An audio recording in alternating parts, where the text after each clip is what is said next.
আসসালামু আলাইকুম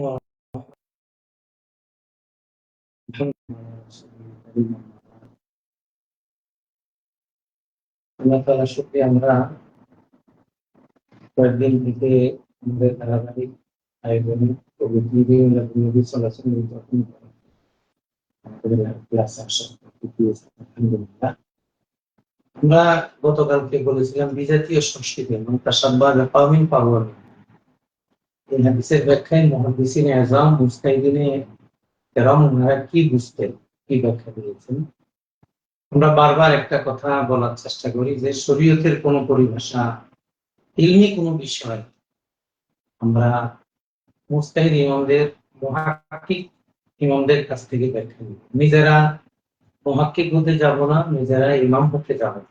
যাদেরকে আল্লাহ তাআলা ইমাম বানিয়েছেন, মুহাক্কিক বানিয়েছেন, আমরা তাদের দ্বারস্থ হয়ে তাদের কাছ থেকে যে কোনো ব্যাখ্যা, যে কোনো জ্ঞান নেওয়ার চেষ্টা করি।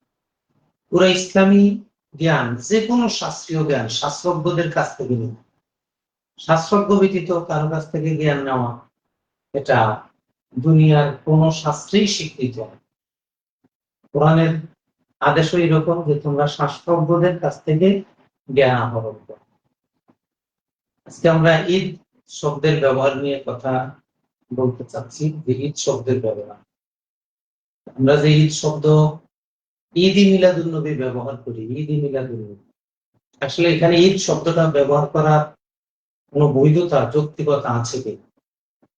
আমাদের অনেক ভাই বলেন নবীর জন্মকে কেন্দ্র করে কোন অনুষ্ঠান করলেও ঈদ বলা যাবে, এরকম বলতে চান আর কি। নবীজি সাল্লাল্লাহু আলাইহি সাল্লামের জন্মকে কেন্দ্র করে কিছু করলেও ঈদ বলা যাবে না, ওই দিনটাকে, ওই মাসটাকে ঈদ হিসাবে গ্রহণ করা যাবে। ওনারা এটা বলতে চান।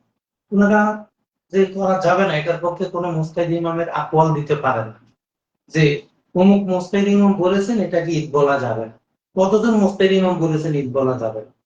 আর আমরা দেখবো কতজন মুজতাহিদ ইমাম এটাকে ঈদ হিসাবে গ্রহণ করেছেন, ঘোষণা দিয়েছেন, পালন করেছেন, প্রচার করেছেন। এই জন্য দিনই জ্ঞান সহ যে কোনো জ্ঞান শাস্ত্রজ্ঞদের কাছ থেকেই গ্রহণ করতে হবে। যিনি শাস্ত্রজ্ঞ না, তিনি কখনো জ্ঞান বিতরণ করবেন, তিনি সর্বোচ্চ আহরণ করতে পারেন। বিতরণ করার জন্য তাকে অবশ্যই শাস্ত্রজ্ঞ হতে হবে। আমরা আমাদের এই মিলাদ কিয়াম বইয়ের মধ্যে পুরা বইটা আমরা এই মেজাজে, এই থিমের উপর আমরা সাজানোর চেষ্টা করেছি। নিজেরা মুহাক্কিক সেজে, নিজেরা বড় সেজে, নিজেরা বড় পণ্ডিত সেজে এখানে কোনো সারগর্ভ আলোচনা করবো এমনটা আমরা মোটেও করি। বরং মুজতাহিদ ইমামদের আকওয়াল আরাগুলো আমরা একত্র করে উম্মার সামনে পেশ করার চেষ্টা করেছিলাম। দেখেন এই আরবি অভিধানে ঈদ শব্দ বলতে কি বুঝেন, আমরা একটু এটা দেখি। ঈদ শব্দ বলতে কি বোঝায়? আল মুআজামুল ওয়াসিতের ভাষ্যমতে কুল্লু ইয়াউমিন ইহতাফালু ফীহি বিযিকরা কারিমাতিন আও হাবিবাতিন। প্রত্যেক ওই দিনকে ঈদ বলা হয় যেদিনে প্রিয় কিংবা সম্মানিত স্মৃতিচারণে লোকজন একত্রিত হয়, তা উদযাপন করে। প্রিয় একটা স্মৃতিচারণ, ভালো লাগার একটা স্মৃতিচারণকে কেন্দ্র করে লোক একত্র হয়, এটাকে বলা হয় ঈদ। মুআজামুল লুগাতিল আরাবী আল মুআসিরা কি আছে? ইয়াউমু সুরুরিন ইহতাফালু ফীহি বিযিকরা হাদিসাতিন আজিজাতিন আও দীনিয়াতিন। ঈদ মানে কি? খুশির দিন, যে দিনে তিনি বা প্রিয় কোনো ঘটনা বা প্রেক্ষাপটের স্মৃতিচারণে উদযাপন করা। দিনই অথবা প্রিয় কোনো ঘটনার প্রেক্ষাপটে উদযাপন করা, যে দিনটা স্মৃতিচারণ করার জন্য, এটাকে বলা হয় ঈদ। মুআজামুল গনির কি আছে? ইয়াউমুন লিল ইহতিফাল ওয়াত তাসকার বিহাদিসিন দীনিয়্যিন আও তারিখিয়্যিন মুহিম্মিন। গুরুত্বপূর্ণ ঐতিহাসিক বা দিনে কোনো ঘটনার স্মৃতিচারণ উদযাপন করা। তাহলে ঐতিহাসিক কোনো ঘটনা, ধর্মীয় কোনো ঘটনাকে উদযাপন করা, এটাকে বলা হয়। মুআজামুর রায়তে কি আছে? কুল্লু ইয়াউমিন ইহতাফালু ফীহি বিতাসকারি আহাদিস সালিহিন আও আহাদিল আবতাল আও হাদাসিন ওয়াতানিয়্যিন আও হাদিসাতিন আম্মাতিন। যেমন ঈদুল ইস্তিকলাল, ঈদুল আযহা, ঈদুল মিলাদ। মুআজামুর রায়তে একবারে বিস্তারিত ভেঙ্গে ভেঙ্গে বলে দিয়েছে। প্রত্যেক ওই দিন কি ঈদ বলা হয় যেদিন কোনো বুজুর্গ, দুঃসাহসী বীর জাতীয় বা অন্য কোনো গুরুত্বপূর্ণ ঘটনার স্মৃতিচারণ উদযাপন করা। যেমন আমরা যে 16ই ডিসেম্বর উদযাপন করি, তারপরে 21 ফেব্রুয়ারি উদযাপন করি, এই যে আমরা যে বিভিন্ন দিবস উদযাপন করি, এটা ঐতিহাসিক ঘটনা। এগুলো আমাদের দেশের ভালোবাসাকে মানুষের অন্তরে টিকিয়ে রাখার জন্য আমরা এই দিবসগুলোকে উদযাপন করি। বিজয় দিবস, স্বাধীনতা দিবস, মাতৃভাষা দিবস, টিকা দিবস, বাবা দিবস, মা দিবস, কত দিবস। ঈদ শব্দের আর বাংলা হলো দিবস, আর আমরা বাংলা যেটাকে দিবস বলি, আরবি ভাষা ওটাকে ঈদ বলি। ঈদুল ইস্তেকলাল, স্বাধীনতা দিবস। আমাদের পাকিস্তানের ওলামায়ে কেরাম স্বাধীনতা দিবস পালন করেন, বিভিন্ন মুসলিম দেশে স্বাধীনতা দিবস পালন করা। স্বাধীনতা দিবস পালন করা এটা অভিধানের দৃষ্টিতে কোনো সমস্যা নেই। যদি ধর্মীয় দৃষ্টিতে আনা হয় তখন তো প্রশ্ন আসবে, পুরনো সালাসে কি স্বাধীনতা দিবস পালন হয়েছিল? মক্কা বিজয় পৃথিবীর ইতিহাসে শ্রেষ্ঠতম বড় একটা ঘটনা, মক্কা বিজয়। এখানে কি বিজয় দিবস পালন করতেন সাহাবায়ে কেরাম? কে বিজয় দিবস পালন করতেন? তাহলে আমাদের ওলামায়ে কেরাম যে দেশের বিজয় দিবস পালন করেন, এটা যদি এতই গুরুত্বপূর্ণ হয়ে থাকতো নবীজি করলেন না কেন? নবীজি দেশ বিজয় করেছেন, কিন্তু বিজয় দিবস উদযাপন করেন নাই কেন? এগুলা কি যুক্তি খাটবে ওলামায়ে কেরামের সামনে? এজন্য ঈদ শব্দের বাংলা হলো দিবস। আমরা বাংলা ভাষায় যেটাকে দিবস বলি, আরবিতে সেটাকে ঈদ বলে। অভিধান তো অভিধানে বলেই দিল ঈদুল ইস্তেকলাল, বিজয় দিবস। ঈদুল মিলাদ, জন্ম দিবস। এরপরে যদি কেউ বলেন ঈদ বলা যাবে না, ইসলামী ঈদ দুইটা, কিন্তু ঈদ কোথায় পেলেন? ইসলামী ঈদ দুইটা মানে আপনি কোথায় পাইছেন ইসলামী ঈদ দুইটা? আপনি কি বুঝাতে চান? যে মুসলমান হবে তার জন্য দুইটা দিবস ছাড়া কোনো দিবস পালন করা যায় না? বৌদ্ধতার না কেন বিজয় দিবস পালন করা যায় না? ভাই বাংলাতে বলেন বিজয় দিবস, আরবিতে বলে ঈদুল ইস্তেকলাল। এখন এই বাংলা শব্দটার আরবি অনুবাদ করাটা কি অপরাধ? এগুলো তো পড়াশোনা না করার কারণে এই ধরনের প্রশ্ন আসে। যদি অভিধানগুলি একটু খুলতেন তাহলে বোধহয় এই ধরনের নিম্নমানের প্রশ্ন কোন আলেমের মুখে আসতো। তাহলে আমরা বাংলা যেটাকে দিবস বলি, আরবি ভাষায় সেটাকে ঈদ বলে। এই জন্য যেখানে যেখানে দিবস হবে সেখানে সেখানে ঈদ হবে। যত দিবস জায়েজ হবে তত ঈদ জায়েজ হবে। যদি ঈদ না জায়েজ হয়, দিবসও না জায়েজ। যারা বলেন ইসলাম ঈদ দুইটা, ঈদুল ফিতর, ঈদুল আজহা, এটা তারা কি বুঝিয়েছেন? ইসলামী ঈদ দুইটা, এই দুইটার বাইরে আর কোনো দিবস পালন করা যাবে না, এটা কি বুঝাতে চান আপনি? এটা দ্বারা ব্যাখ্যা দেন। তাহলে আমরা যে বিভিন্ন দিবস পালন করি, বিভিন্ন মনীষীর জীবনীর স্মৃতিচারণ অনুষ্ঠান যে করা হয়, বিভিন্ন বড় বড় মনীষীর যে স্মৃতিচারণ অনুষ্ঠান হয়, সেটাও তো একটা দিবস। ওই যে ওরা বলছেন যে ইহতেফাল করা, একত্র করা হয়। কোন মনীষীর জীবনীকে কেন্দ্র করে অনেক লোক জমা হওয়া, এটাকে বলে দিবস, এটাকে বলে উদযাপন।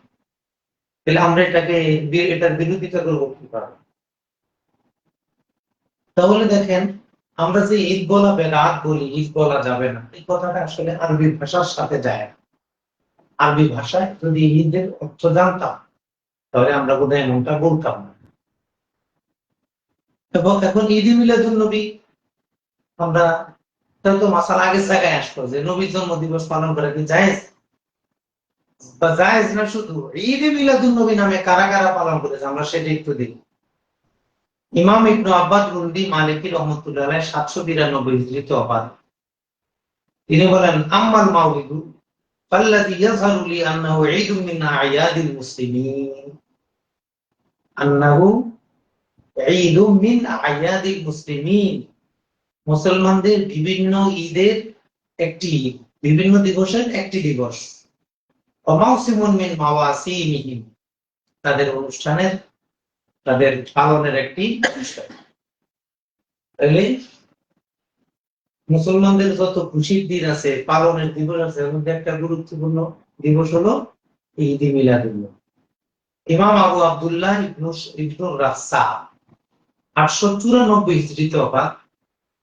তিনি বলেন, ويتجمل في ذلك اليوم بما أمكن من اللباس الحسن ويعتقد أنه عيد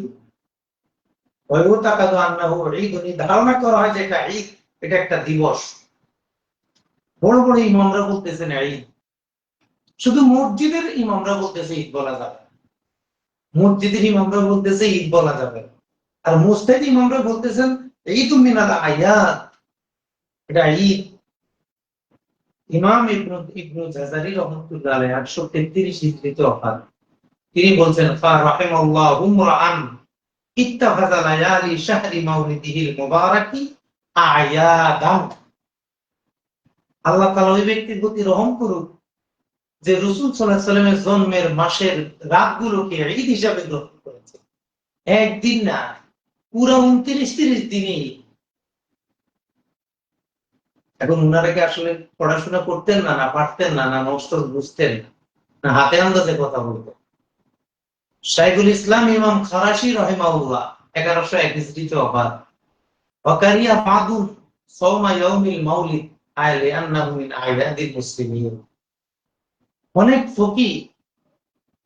ফকিহ ঈদের দিনে রোজা রাখা মাকরুহ মনে করতেন, এজন্য 12 রবিউল আউয়ালে রোজা রাখাকে মাকরুহ বলেছেন। এটা ঈদের দিন, ঈদের দিনে রোজা রাখবে কেন? আমরা বলি নাই, কিন্তু শাইখুল ইসলাম ইমাম খারাশি রহমতুল্লাহ আলাইহি বলছেন। আব্দুল হক মুহাদ্দিস দেহলভী রহমতুল্লাহ আলাইহি 1052 হিজরিতে ওফাত। তিনি একই কথা বলেছেন ফারাহিমাল্লাহু মুরআন ইত্তাখাযা লায়ালি শাহরি মাউলিদিহিল মুবারাকা আয়াদান। মা সাবাকা বিসুন্নাহ ওনার কিতাবের মধ্যে ইনি এই কথাটা বলেছেন যে নবীজির জন্মের মাসের দিনগুলোকে, রাতগুলোকে যারা ঈদ হিসাবে, আনন্দের দিন হিসাবে গ্রহণ করেছে তাদের প্রতি আল্লাহ রহম করুন। এছাড়াও যে সকল ইমাম মিলাদ উদযাপনকে ঈদ হিসাবে আখ্যায়িত করেছেন, ইমাম আহমদ জারুক আল ফাসি রহমতুল্লাহ 899 হিজরিতে ওফাত। শরহু মুকাদ্দামাতিল কুতুবিয়্যাহ 241 পৃষ্ঠা। আমাদের এখানে সব কিতাবেরই কিন্তু হাওয়ালা আছে। আমরা অনেক সময় হাওয়ালা বলি না, কিন্তু সবগুলোর হাওয়ালা দেওয়া আছে। এবং আলহামদুলিল্লাহ আমরা প্রত্যেকটা কিতাবের হাওয়ালা ফার্স্ট সোর্স থেকে নিয়েছি। যখন এটা প্রমাণিত হয়েছে এই কিতাবটা ওনার লেখা, তারপরে নিয়েছি। হাতে আন্দাজে নেট ঘেটে কিতাব পেয়েছে নিয়ে গেছে, বিষয়টা এমন না। এমন হলে তো প্রতি মাসে এমন কিতাব একটা লেখা যেত, 2-3 বছর আমাদেরকে বসে থাকতে হতো। এজন্য যখন দলিল প্রমাণের মাধ্যমে এটা উত্তীর্ণ হবে, এই বইটা উনার, এবং এটাও প্রমাণিত উনি একজন মান্যবর ইমাম, তারপর আমরা নামার চেষ্টা করেছি। ইমাম আবু আব্দুল্লাহ আল কাউসারি রহমতুল্লাহ 872 হিজরিতে ওফাত। ইমাম সাহাবী রহমতুল্লাহ 902 হিজরিতে ওফাত। ইমাম কাস্তালানি রহমতুল্লাহ 930 হিজরিতে ওফাত। এত ইমাম বলেছে ঈদ ঈদ ঈদ, অভিধানবিদরা বলছে যে ঈদ ঈদ ঈদ। আমাদের দেশের দুই একজন মসজিদের ইমাম উনি বলছে না না ঈদ বলা যাবে না। আর বাবা ঈদ বলা যাবে না, কে বলেছে? এই জন্য আমরা বলি প্রশ্ন দুই কারণে হয়। একটা হলো না জানার কারণে প্রশ্ন হয়, আর একটা হলো জানার কারণে প্রশ্ন হয়। একটা জিনিস জানেন, জানার পরে আরো জানার জন্য প্রশ্ন আসে। আর একটা হলো আমরা পড়ি নাই, জানি না, এই জন্য প্রশ্ন করি। তো এই জাতীয় প্রশ্নগুলো হলো না জানার কারণে প্রশ্ন। জানলার এই প্রশ্নগুলো আসতো, কারণ এই প্রশ্নগুলো যদি আসতো তাহলে মুস্তাহিদ ইমামরা অধিক হকদার ছিলেন এই প্রশ্নগুলো, এই আপত্তিগুলো পেশ করা। তাহলে মুস্তাহিদ ইমামদের আকওয়ালের আলোকে এবং আরবি ভাষার অভিধানের আলোকে এটা প্রমাণিত হলো যে যেখানে আমরা দিবস ব্যবহার করি সেখানে আমরা ঈদ ব্যবহার করতে পারি। যেহেতু নবীজির জন্ম দিবস, বা এটা আপনি পালন করেন না, কারণ আপনি আরবিতে লিখবেন না ইয়াউমুল মিলাদ। তো ইয়াউমুন যেমন দিবস অর্থে আসে, আরবি ভাষা ঈদ শব্দটাও দিবস অর্থে আসে। তবে এই হাদিসিন বাদাহু ইউমিনুন আমাদের আর জানা নাই। আমরা এবার পৃথিবীর কোন কোন এলাকায় মিলাদ কিভাবে শুরু হলো, কার মাধ্যমে শুরু হলো, তার মানাকে অবস্থান কি, কোন শুরু হওয়ার সাথে কতটুকু যোগসূত্র আছে। মিলাদুল মাগরিব ও আন্দালুসে মিলাদুন নবী উদযাপন। উত্তর আফ্রিকীয় অঞ্চল সমূহকে আরবিতে মিলাদুল মাগরিব বলা হয়। উত্তর আফ্রিকা তৎকালীন মিলাদুল মাগরিব বা মাগরিবুল ইসলামী, আল মাগরিবুল আরবি বলতে আধুনিক কালের 3টি দেশকে বোঝানো হতো। মরক্কো, আলজেরিয়া, তিউনিসিয়া, এটা হলো বিলাদুল মাগরিব বলে এই দেশগুলোকে বোঝানো। ঐতিহাসিকগণ প্রথমটিকে আল মাগরিবুল আকসা, দ্বিতীয়টিকে আল মাগরিবুল আওসাত, তৃতীয়টিকে আল মাগরিবুল আদনা বলে থাকে। এসব দেশ মূলত মালিকি মাযহাব প্রধান দেশ এবং মালিক রহমতুল্লাহের মাযহাব এখানে বেশি অনুসরণ করা হয়। আন্দালুস বলতে স্পেন উদ্দেশ্য, বর্তমান পর্তুগাল ও তৎকালীন আন্দালুসের অন্তর্ভুক্ত ছিল। বিখ্যাত বীর তারিক বিন জিয়াদ রহমতুল্লাহের হাত ধরে 92 হিজরিতে স্পেন মুসলমানদের হাতে আসে। 897 হিজরিতে গ্রানাডার পতনের মাধ্যমে মুসলমানদের হাত থেকে স্পেন চলে যায়। তাহলে একটানা মুসলমানদের হাতে ছিল স্পেন 800 বছর। 800 বছর। আমাদের এখানে আন্দালুস আছে, আন্দালুস বলতে কি স্পেন, পর্তুগাল, এই এলাকাগুলো উৎকৃষ্ট। সাপ্তা, সেউটা রাজ্য ভৌগোলিকভাবে আল মাগরিবুল আকসা বা বর্তমান মরক্কোর অন্তর্ভুক্ত, যা উত্তর আফ্রিকার উপকূল এবং জিব্রাল্টার প্রণালীতে অবস্থিত। বিখ্যাত সেনাপতি মুসা বিন নুসাইরের হাতে এটি মুসলিমদের কর্তৃত্বাধীন হয়। ঐতিহাসিক এই উপকূলীয় শহর থেকে তারিক বিন জিয়াদ স্পেন অভিমুখে রওনা হন। জিব্রাল্টার প্রণালী পার হয়ে জাবালে তারিকের পাদদেশে নোঙ্গর করে ইমাম কাজী ইয়াজ রহমতুল্লাহ আলাইহি এই শহরে জন্মগ্রহণ করেছিলেন। বর্তমানে এই স্পেন শাসনাধীন রয়েছে। এর জন্য কি দেখবেন, আল ইস্তিকসা প্রথম খণ্ডের 152 থেকে 53 পৃষ্ঠা, সিয়ারু আলামিন নুবালা 20তম খণ্ডের 212 পৃষ্ঠা আমরা দেখতে পাই। তাহলে বিলাদুল মাগরিবে মিলাদ মাহফিলের সূচনা কিভাবে? হিজরির 7ম শতাব্দীর প্রথমার্ধে, তার 650 হিজরির আগে প্রথমার্ধে ইমাম আবুল আব্বাস আহমদ বিন মুহাম্মদ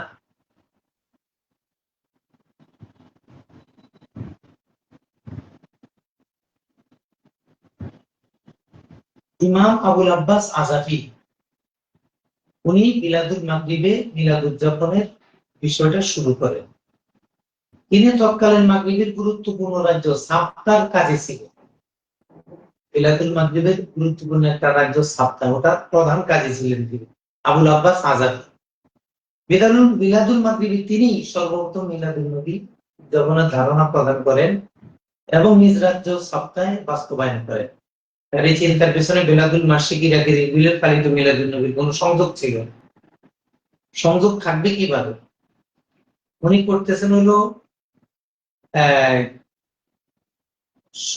7ম শতাব্দীর 650 হিজরির আগে, 650 হিজরির আগে উনি করতেছেন। এটা হলো মরক্কোতে। আর হলো আমাদের বাদশাহ মুজাফফর করেছেন ইরবিলে, ইরাকের ইরবিলে। বাদশাহ মুজাফফর কিন্তু ওনার অনুসরণে করেন, বরং ওনার অনুসরণে ইমাম আবুল আব্বাস আজাফি রহমতুল্লাহ আলাইহির অনুসরণে কোন কোন দেশে মিলাদ উদযাপিত হচ্ছে এটা ঐতিহাসিকগণ স্পষ্ট করেছে। এটা ইমাম আবুল আব্বাস আজাফি রহমতুল্লাহ আলাইহির একান্ত নিজস্ব চিন্তা থেকে তিনি এটা শুরু করেছেন। উনার ছেলে আবুল কাসেম আজাফি রহমতুল্লাহ আলাইহি যখন সাপ্তার আমির হন, তার মাধ্যমে 648 হিজরিতে মিলাদুল মাগরিবে সর্বপ্রথম প্রশাসনিকভাবে, রাষ্ট্রীয়ভাবে মিলাদুন নবী উদযাপন। তিনি যেহেতু ওনার আব্বা ছিলেন প্রধান কাজী, উনি নিজেরা চেষ্টা করছেন করার জন্য, কিন্তু আমির তো না। কিন্তু ওনার ছেলে আবুল কাসেম আজাফি যখন সাপ্তার আমির হলেন, শাসক হলেন, তখন তিনি এটাকে এগুলো মনে আসছে কেন? হ্যাঁ, উনি এগুলাকে নিজে আবার রাষ্ট্রীয়ভাবে, প্রশাসনিকভাবে দেশব্যাপী মিলাদুন নবীর আয়োজন শুরু করেছে। বিখ্যাত ঐতিহাসিকদের বক্তব্য, সেখান থেকে আমরা এই জ্ঞানটা আহরণ করেছি। ইমাম ইবনে মারজুক আল খতিব রহমতুল্লাহ আলাইহি উনি এই ইতিহাসটা বর্ণনা করেছেন। হাফেজ আবুল আব্বাস আহমদ আল মাক্কারি রহমতুল্লাহ আলাইহি এই ইতিহাসটা বর্ণনা করেছেন। বিশিষ্ট ঐতিহাসিক আহমদ বিন খালেদ আল নাসিরি এই ইতিহাসটি বর্ণনা করেছেন। ইমাম আবুল আব্বাস আজাফি রহমতুল্লাহ আলাইহি উনি ছিলেন একজন ইমাম, অনেক বড় ফকিহ। উনি বড় বড় ইমামদের কাছ থেকে যেমন জ্ঞান আহরণ করেছেন, অনেক বড় বড় ইমাম ওনার কাছ থেকে জ্ঞান আহরণ করেছেন। বিস্তারিত আমাদের এই বইতে দেয়া আছে। ওনার লকব কে কি বলতেন? ইমাম সাহাবী, ইবনু হাজার আসকালানী, হাফিজ ইবনে সাদি আল গারনাতি, আবুল হাসান আলী ইশবিলি, আবুল কাসিম ইবনে সাদ রহমতুল্লাহ আলাইহি, এই সকল মনীষী ইমাম আবুল আব্বাস আজাফি রহমতুল্লাহ আলাইহির ইলমি মানাকিব বর্ণনা করতে গিয়ে বলেন, কানা ইমামান মুফান্নিনান ফাকিহান মুতামিদা বালাদিহি বিফিকহিহি ওয়া সানাদিহি মিন খাতিমাতি আহলিল ইলমি বিসুন্নাতি ওয়াল ইনতিসারি বিলাহা বাকিয়াতুল মুহাদ্দিসিন ওয়া কানা দা ফাদলিন ওয়া ইসলাহিন ওয়া জালালাতিন ওয়া ইতকানিন সান্নাফা কিতাবান ফিল মাউলিদি ওয়া জাওয়াদাহু ওয়া কানা আলা তরিকাতিন শরীফাতিন মিন আত-তাসান্নুই ওয়া ইক্তিফাই সালাফি ওয়াল ইতবাবি আলা সুরুকি সুহুলিল খাইরি কুল্লিহা। এতগুলো প্রশংসা শব্দ বলেছেন মুজতাহিদ ইমামরা উনার সম্পর্কে। এক নম্বরে তিনি ইমাম ছিলেন, বহু বিষয়ে পণ্ডিত ছিলেন, সুন্নাহর উপরে অটল ছিলেন, সালাত এবং সুন্নাহর অনুসরণে তিনি ছিলেন অটল, অনড়। এই উনার সিফত। এত বড় একজন মহান মনীষী ইমাম আবুল আব্বাস আজাফি রহমতুল্লাহ আলাইহি 7ম শতাব্দীর প্রথমার্ধে তিনি এই মিলাদ মাহফিলটা সাপ্তাহে মরক্কোতে শুরু করেন। উনি যখন এটা শুরু করেন, উনার দেখা দেখি উনি বিভিন্ন, উনার ছেলে যখন আমির হলেন আবুল কাসেম আজাফি, এবার তিনি মরক্কোর বিভিন্ন এলাকায় চিঠি পাঠালেন, আমিরদের কাছে চিঠি পাঠালেন, আপনারাও এটা শুরু করেন, আপনারা এইভাবে শুরু করেন। তারা উনার কথা অনুযায়ী উনারা এটা শুরু করলেন। ইমাম আবুল আব্বাস আজাফি তিনি মিলাদের একটা কিতাব লেখা শুরু করেছিলেন, আব্দুরুল মুনাজ্জাম। এই কিতাবটা 45টা অধ্যায়, এটা তিনি শেষ করতে পারেন না। পরে ওনার ছেলে আবুল কাসেম আজাফি তিনি এসে এটার উপরে বাকিটা শেষ করেছেন। বিশাল ইতিহাস। আমরা যখন বইটা কিনে পড়বো বিস্তারিত জানবো। তো সংক্ষেপে ওনার আবিষ্কারের কারণটা কি ছিল সেটা আমরা বলি যে ইমাম আবুল আব্বাস আজাফি রহমতুল্লাহ আলাইহি তিনি দেখলেন যে সাপ্তার মানুষেরা, মরক্কো সহ তার আশেপাশে বিশাল যে এরিয়ায় যারা মুসলমান ছিলেন, এরা সবাই ঈসা আলাইহিস সালামের জন্মদিন এবং ইয়াহিয়া আলাইহিস সালামের জন্মদিন পালনের উৎসবে সরাসরি যোগ দেয়। শুধু যোগ দেয় না, নিজেদের ব্যবসা বাণিজ্য বন্ধ রাখে। শুধু সেটা না, এমনকি নিজেদের একাডেমিক কার্যক্রমও বন্ধ রাখে। এতে খ্রিস্টানদের সাথে মুসলমানদের মিলে যাওয়ার একটা বড় ধরনের সম্ভাবনা হয়ে যায় এবং খ্রিস্টানদের অনেক কৃষ্টি কালচার মুসলমানদের মধ্যে চলে আসা শুরু হয়ে যায়। আবুল আব্বাস আজাফি রহমতুল্লাহ যেহেতু তিনি ইমাম ছিলেন, অনেক বড় ফকিহ ছিলেন, অনেক বড় আলেম ছিলেন, তিনি চিন্তা করলেন যে মুসলমানদেরকে অপসংস্কৃতিতে যোগদান থেকে কিভাবে বাঁচানো যায়। তখন ইমাম আবুল আব্বাস আজাফি রহমতুল্লাহ আলাইহি চিন্তা করতে লাগলেন, আমি কি করব, এই জাতিকে অপসংস্কৃতি থেকে কিভাবে রক্ষা করব। তখন তিনি বললেন, বড়রা তো একটা চিন্তায় ঢুকে গেছে, শিশুরা তো এখনো ঢুকে নাই। আমি যদি শিশুদের মাথাটা পরিষ্কার করতে পারি, এই শিশুরা যখন বড় হবে তখন দেশটা হয়তো পাকসাপ হওয়া সহজ হবে। তাই তিনি ওনার এই আন্দোলনটা অপসংস্কৃতির মোকাবেলায়, খ্রিস্টানদের মোকাবেলায় নবীজি সাল্লাল্লাহু আলাইহি ওয়াসাল্লামের জন্মদিনের মুযাকারা আলোচনা তা তিনি শিশুদের বিভিন্ন মক্তবে গিয়ে তিনি তালিম দেওয়া শুরু করলেন। ওই দিন নবীজির জন্মদিনে বারের উপরে তিনি মুসলমানদের প্রতিষ্ঠান বন্ধ রাখার জন্য বললেন। বন্ধ রেখে কি করবো, ওই দিন নবীর জীবনী নিয়ে আলোচনা হবে, নবীজির মুজিজা আলোচনা হবে। ওই দিন সবাই খেলাধুলা করবে, তাহলে বাচ্চারা যখন বিনোদন পাবে এবং সাথে সাথে কিছু জ্ঞানও পাবে, তাহলে এক সময় খ্রিস্টানদের কৃষ্টি কালচার থেকে সরে আসাটা সহজ হবে। আবুল আব্বাস আজাফি রহমতুল্লাহ আলাইহি একাই আন্দোলন চালাইতে অনেকটাই সফল হলেন। আর ওনার ছেলে আবুল কাসেম আজাফি যখন ক্ষমতায় আসলেন, উনি একেবারে এটাকে রাষ্ট্রীয় রূপ দেন এবং আবুল কাসেম আজাফি যখন আমির হলেন সাপ্তাহ, তিনি রবিউল আউয়াল মাস উপলক্ষে নতুন মুদ্রা ছাপতেন, নতুন নোট ছাপতেন, সবাই যেন টাটকা নোট।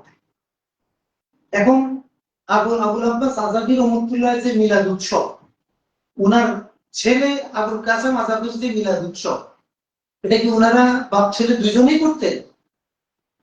বড় বড় মুস্তাহিদ ইমামরা বলেছেন, ঐতিহাসিকগণ বলেছেন, ওই সময়কার যারা মুস্তাহিদ ইমাম ছিল, ফকিহ ছিল, মুহাদ্দিস ছিল, দরবেশ ছিল, সুফি ছিল, যারা মুহাক্কিক ছিল, এদের আয়াম যারা, তারা এই মিলাদ অনুষ্ঠানে অংশগ্রহণ করেছেন।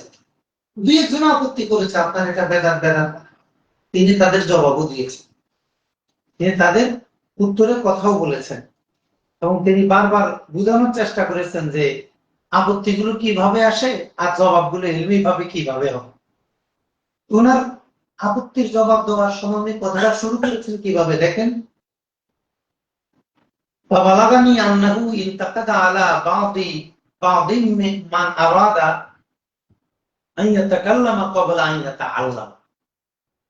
আমি এই কথাটা প্রতি আপনাদের দৃষ্টি আকর্ষণ করতে চাই। উনি বলেছেন মান আরাদা আন ইয়াতাকাল্লামা ক্বাবলা আন ইয়াতাআল্লাম, পড়াশোনা ছাড়া যারা কথা বলতে চায় এমন কিছু লোক আমাদের মিলাদ উদযাপনের ব্যাপারে আপত্তি করে। তাহলে এদের বৈশিষ্ট্য কি? এরা পড়াশোনা না করে কথা বলতে চায়। আমার একটা ধারণা ছিল আমাদের দেশে যেই কয়জন আলেম মিলাদের বিপক্ষে বলে এরা কেউ এই বিষয়ে পড়াশোনা করে না। এই ওয়াসি ভাবে, গভীর ভাবে, ব্যাপক ভাবে পড়াশোনা করে বলে সময় নেই। আর বিরুদ্ধে লাগে সব সালাবিদের বইয়ের অনুবাদ, ইসমাইল আনসারীর বইয়ের অনুবাদ করে দেয় আর বলে এটা আমি 10-12 বছর পরে মার কাছে যখন পড়েছিলাম 10-12 বছর পরে তথ্যগুলো জমাইছি। কোন ঘোড়ার টিমটা জমাইছেন আপনি? ওগুলো তো সব ইসমাইল আনসারীর বইয়ের অনুবাদ। কথা বলেন কেন মানুষের সামনে? মার কাছে বদনাম হবে। তাহলে উনি বলছেন আবুল আব্বাস আযাবী রহমাতুল্লাহ আলাইহি যে কিছু মানুষ সমালোচনা করলো, কারা? যারা পড়াশোনা না করে কথা বলতে। পড়াশোনা না করে কথা বলা যাবে না, পড়াশোনা করে কথা বলতে, পড়াশোনা ছাড়া কথা বলা যায় যে আপনি কেন কথা বলবেন? আপনার যদি কথা বলার না, আপনি পড়েন, ভালো করে পড়েন এবং উসুলি পড়াশোনা করেন, মুতাফান্নিন ব্যক্তিদের কাছ থেকে আপনি ফোন গ্রহণ করেন, যে ফোনে মাহের শাস্ত্রজ্ঞ তার কাছ থেকে আপনি গ্রহণ করেন। হাতে আন্দাজে কার থেকে নেন এটা দেখবেন না আপনি। তিনি বলছেন যে তাদের অভিযোগ ছিল একটা কি, নবীজির জন্মদিনে মসজিদ মক্তবের বাচ্চাদের নিয়মতান্ত্রিক পড়াশোনা না করানো একটি নতুন অস্বাভাবিক কাজ। তারা ভাবলো এমন কাজ পৃথিবীর আর কোথাও করা হয়। অথচ হাজী সাহেবগণ ও নেককার মুসাফিরগণ সাক্ষ্য দিলেন যে মক্কায় নবীজি সাল্লাল্লাহু আলাইহি ওয়াসাল্লাম মিলাদের দিনে নিয়মতান্ত্রিক কোনো কার্যক্রম হয় না। আজ থেকে 900 বছর আগের কথা, আজ থেকে উনারও 100 বছর আগের ইতিহাস। ইমাম আবুল আব্বাস আযাবীরও 100 বছর আগ থেকে মক্কায় 12 রবিউল আউয়ালে ঈদের দিনের চাইতেও মহা সমারোহে ঈদ পালন করা হতো, নবীজির জন্ম দিবস পালন করা হতো। কাবা ঘরের দরজা খোলা থাকতো, সবাই যার যার বাচ্চা কাচ্চা নিয়ে মহা আনন্দে নবীজির মাউলিদ শরীফ সেটা জিয়ারতে বের হতো, রাস্তা রাস্তায় হেঁটে হেঁটে নাচ গান গাইতো। ওই দিনও কিন্তু মক্কায় 12 রবিউল আউয়ালে মক্কার সব অফিস আদালত ব্যবসা বাণিজ্য সব বন্ধ থাকতো, সবাই মিলাদ অনুষ্ঠানে শরীক হওয়ার জন্য। আবুল আব্বাস আযাবী বলেন এটা তো মক্কায় আরো আগ থেকেই হাজী সাহেবরা দেখে এসে বলছে। তারা আরেকটা আপত্তি তুললো এই দিনে নিয়মতান্ত্রিক দরস বন্ধ থাকা বাচ্চাদের লেখাপড়ার ব্যাঘাত ঘটে। অথচ ওই সময় ওই এলাকায় সোমবার আর বৃহস্পতিবার বন্ধ থাকতো, এটার উপরে কোনো আপত্তি থাকে ছিল না। তাহলে তারা তো আসলে জাতের বোকা। সবচেয়ে বেশি এটি বলা হতো যে এই কাজটি বেদাত, এটা বেদাত। উনি তো আগেই বলেছেন এদের বৈশিষ্ট্য কি, পড়াশোনা না করে কথা বলতে আগ্রহী, এটা এদের বৈশিষ্ট্য, এজন্য এই ধরনের কথাগুলো বলে। আর তিনি বললেন এরা বেদাত বলে উড়িয়ে দিল, কিন্তু ইমাম নববী রহমাতুল্লাহ আলাইহি সহ জমহুর মুজতাহিদ ইমামগণের কাছে তো বেদাত দুই প্রকার, হাসানা সাইয়্যিয়া। সাহাবায়ে কেরামের কাছে বেদাত দুই প্রকার, হাসানা সাইয়্যিয়া। নি'মাতুল বিদআতু হাযিহি, ওমর রাদিয়াল্লাহু তাআলা বেদাত চালু করে বলেন কতই উত্তম বেদাত। দুই প্রকার মানে ওনারা একটাকে লোগাবি ধরেন আর একটাকে ইসতিলাহি ধরেন। যারা বেদাতকে তাকসিম করেন একটাকে লোগাবি আর একটা ইসতিলাহি ধরেন। এভাবে সাপ্তাহ খ্রিস্টানদের অনুসরণ থেকে মুসলমানদেরকে বাঁচানোর জন্য আবুল আব্বাস আযাবী রহমাতুল্লাহ আলাইহি এই দিন মিলাদের আয়োজন শুরু করলেন। ওনার ছেলে রাষ্ট্রীয়ভাবে শুরু করলেন। ওনার ছেলে বিভিন্ন দেশের, এই যে মরক্কোর মারাকেশ, সেই মিলাদুল মাগরিবের আরেকটা এলাকা মারাকেশ, আবুল কাসেম আযাবী তিনি চিঠি পাঠালেন। তখন তৎকালীন খলিফা ছিল মুয়াহিদিন খলিফা ওমর মুরতাজি। ওমর মুরতাজিকে চিঠি পাঠালেন যে আপনি মিলাদ উদযাপন, তিনি উদযাপন শুরু করলেন আলেমদের উপস্থিতি নিয়ে, আলেমদের উপস্থিতি নিয়ে। এরপরে 691 ইসরিতে প্রথমবারের মতো সম্পূর্ণ মরক্কোতে মিলাদুন্নবী উদযাপিত হয়। মরক্কোর প্রতিটি শহরে আশেপাশে সব জায়গায় মিলাদ উদযাপন হয়। বিস্তারিত ইতিহাস এখানে বিস্তারিত দেওয়া আছে, আপনারা বইটা কিনে পড়ার চেষ্টা করবেন। সমগ্র বিলাদুল মাগরিব এইভাবে ইমাম আবুল আব্বাস আজাদি, ওনার ছেলে আবুল কাসেম আজাদি এবং ওনার ছেলে যখন আমির হন তখন এইভাবে পুরা আন্দালুসে ছড়িয়ে পড়ে। এবার পুরা বিলাদুল মাগরিবে ওলামা ইকরাম আসতেন। বিলাদুল মাগরিবের যে মিলাদ অনুষ্ঠান সেখানে ওলামা ইকরাম আসতেন। ইমাম সাহাবী রহমাতুল্লাহ আলাইহি তিনি বর্ণনা করছেন আল্লাহ আজরাতুল মারদিয়া কিতাবের 117 নং পৃষ্ঠা, ওয়াম্মা মুলুকুল আন্দালুস ওয়াল মাগরিব, স্পেনে, মরক্কো, তিউনিসিয়ায়, আফ্রিকায়, ফালাহুম ফি লাইলাতুন ইয়াসিরু বিহা রুবান ইয়াজমাউ ফিহা আইম্মাতুল উলামাই মিন কুল্লি মাকান। আলেমদের ইমাম যারা, তারা এখানে বিভিন্ন জায়গা থেকে এখানে জমা হতো। এটা তো চিন্তাটা যদিও উনার একার হয়, কিন্তু বড় বড় আলেমদের স্বীকৃতি থাকার কারণে, বড় বড় আলেমদের স্বীকৃতি থাকার কারণে এটা অনেক মজবুত একটি আমলে পরিণত হয়ে গেছে, মজবুত একটি দিবসে পরিণত হয়ে গেছে। এটার উপর কারো কোনো আপত্তি করার আর কোনো সুযোগ থাকে না।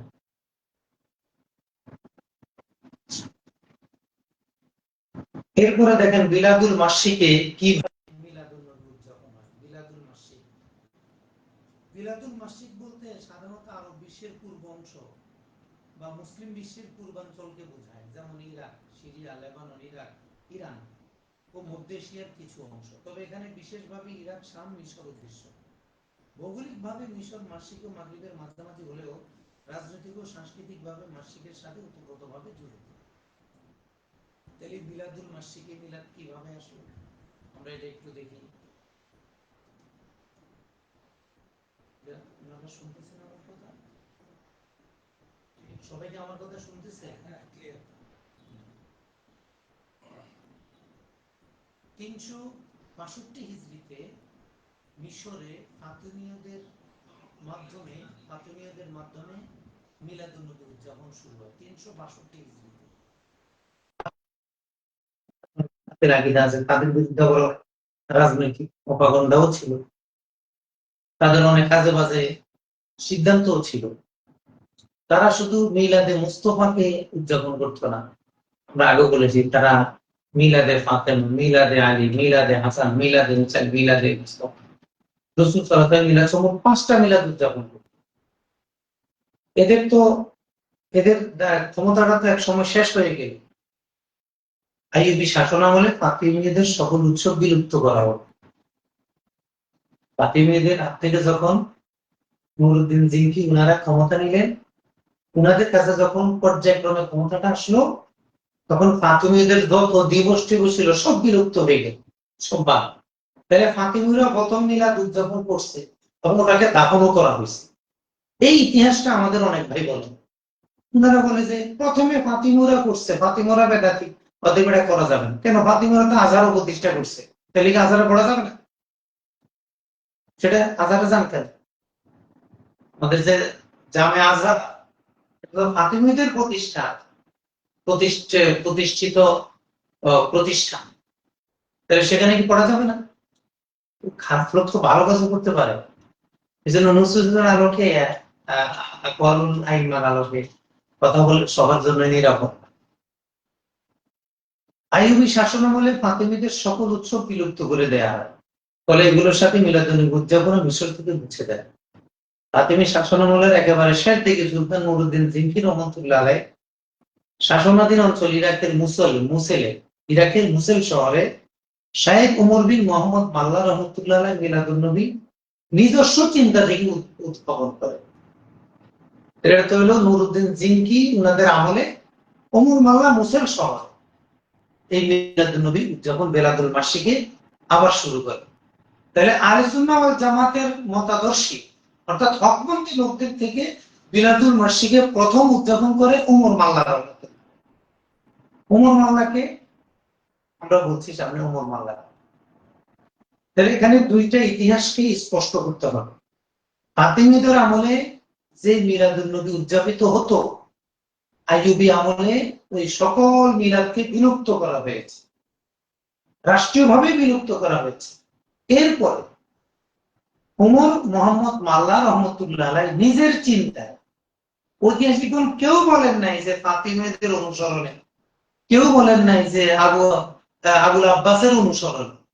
অথচ আমরা যখন মরক্কোর ইতিহাস পড়ব তখন দেখব যে ইমাম আবুল আব্বাসের অনুসরণে কারসেলে আবুল কাসেম আজাবির অনুসরণে মারাকেশ এবং তিউনিসিয়া, স্পেন বিভিন্ন এলাকার সুলতানগণ আবুল কাসেম আজাবির অনুসরণে মিলাদুন নবী উদযাপন শুরু করে। তাহলে ইতিহাসগণ কিন্তু স্পষ্ট করেছেন যে স্পেনের মিলাদ, টিউনিসিয়ার মিলাদ, আফ্রিকার মিলাদ, মরক্কোর মিলাদ, এগুলো মূলত আবুল আব্বাস আজাবির অনুসরণে হয়েছে। কিন্তু কোন ঐতিহাসিক বলেন নাই ফাতিমিয়দের অনুসরণে ওমর মাল্লা মিলাদ শুরু করেছে। আপনি কেন বলেন? বলছেন আবুল আব্বাস আজাবি রহমতুল্লাহ বলছেন মিলাদের ব্যাপারে যে লোকগুলো আপত্তি করতো এদের প্রধান বৈশিষ্ট্য হলো পড়াশোনা ছাড়া কথা বলা। হ্যাঁ, পড়াশোনা জানে, অন্য বিষয় অনেক জানে, অনেক তাফসীর জানে, অনেক হাদিস জানে, কিন্তু এই বিষয়ে জানে না। সালাফকে এই বিষয়ে নিতে চায় না, নিজেকে মহা জানতা মনে হয়। এটা আসলে আদব এবং বিনয়ের দাবি, তাই না?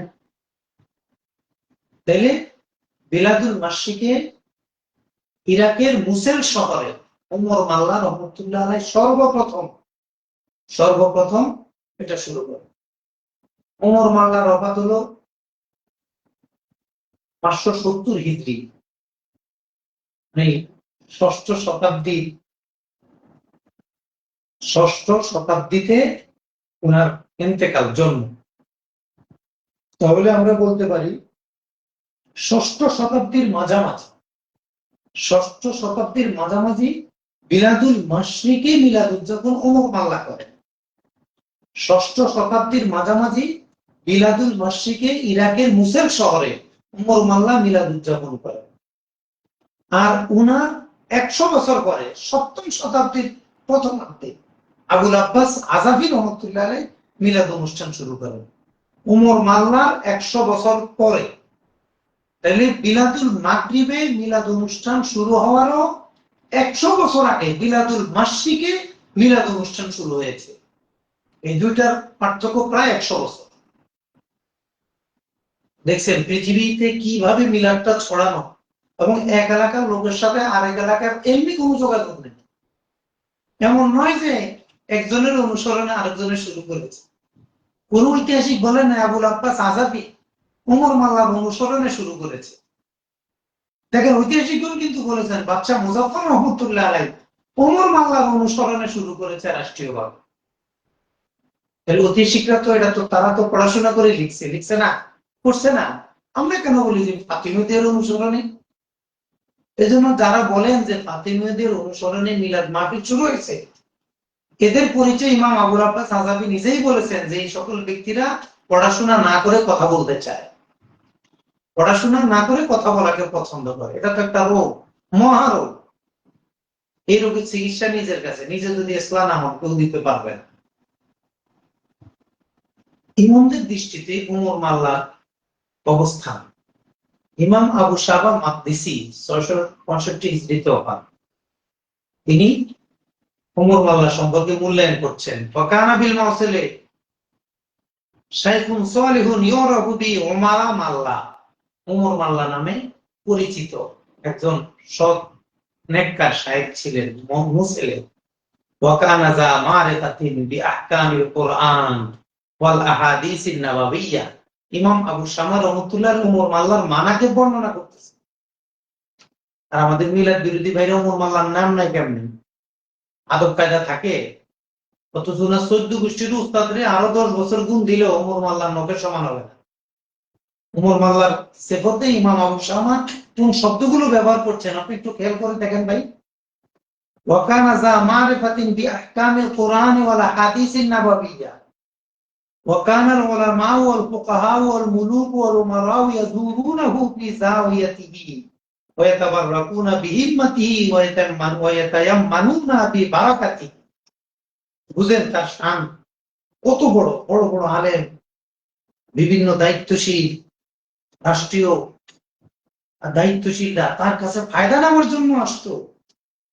ওমর মাল্লা শুধু দরবেশ না, আমাদের মিলাদের বিরুদ্ধে যে সকল ভাই বাংলায় বই লিখছেন, মানে কি বলবো, আমাদের তার অশোভনীয় শব্দ ব্যবহার করতে বিবেকে বাধে, মানে বোকার মতো লিখছে ওমর মাল্লা দরবেশ।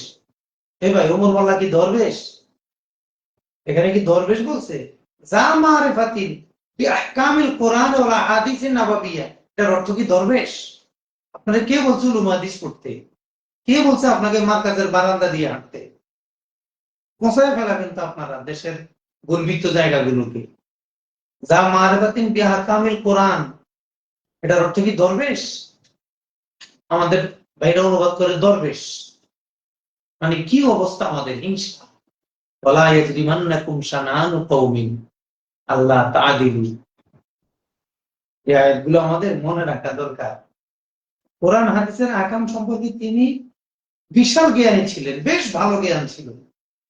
উলামায়ে কেরাম, ফুকাহায়ে কেরাম, রাজা বাদশাহ আমির উমরাগণ তার কাছে আসতেন, তার খানকায় আসতেন, তার কাছে সবক নিতেন, আধ্যাত্মিকতার সবক নিতেন।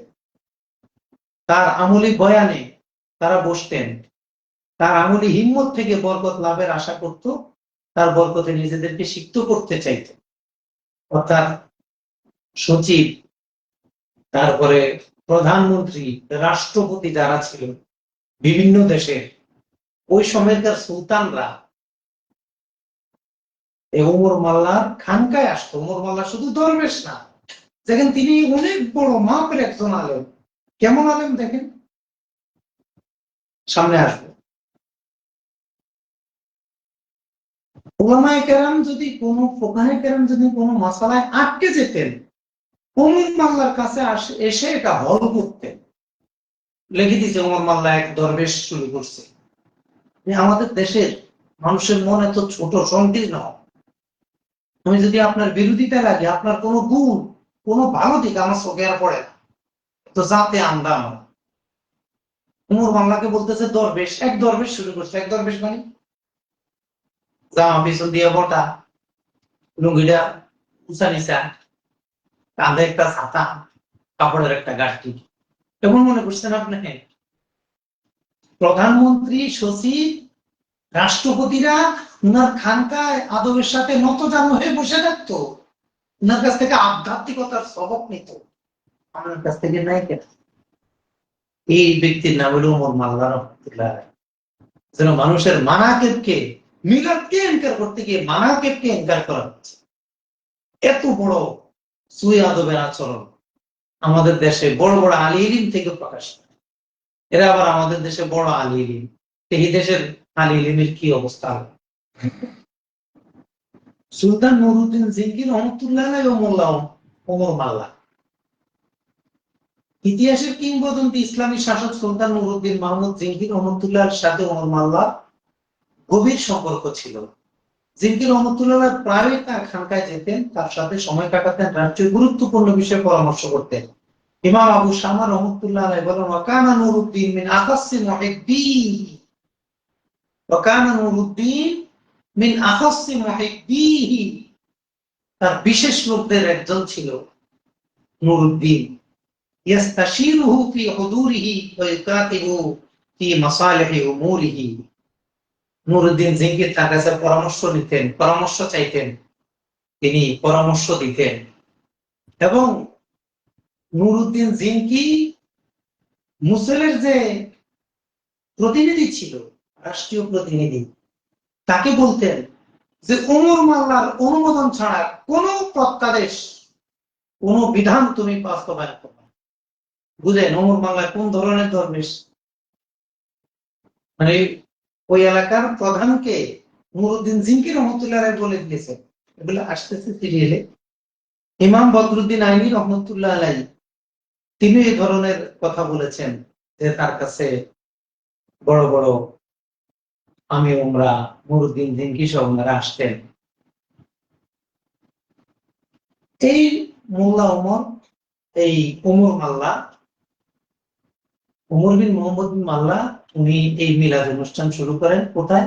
মুসেল শহরে।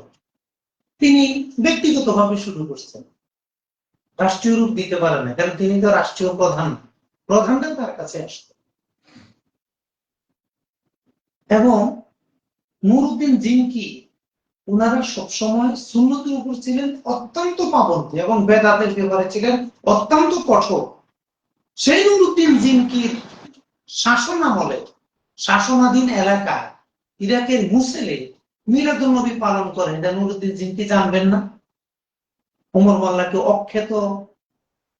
অখ্যাত শ্রুত কোনো মানুষ নাকি বিখ্যাত প্রখ্যাত মানুষ? এবং তিনি তো একজন শায়েখ, তার কাছে বাদশাহ আসতেন। তিনি যখন মিলাদুন নবী অনুষ্ঠান শুরু করলেন, তাহলে কি বাদশাহরা জানতো না? তাহলে নুরউদ্দিন জিনকি এত বেদাত বন্ধ করলেন, এটা বন্ধ করলেন না কেন?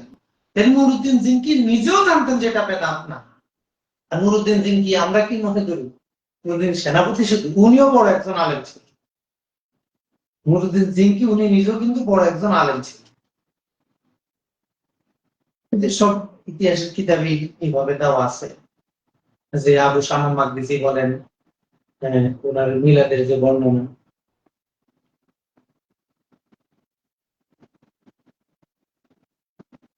তাহলে আমরা এই বিষয়টা স্পষ্ট করতে চাই যে ওমর মাল্লা শুধু দরবেশ না, উনি বড় একজন আলেম এবং অনেক বড় প্রতিভার মানুষ। তিনি রাষ্ট্রীয়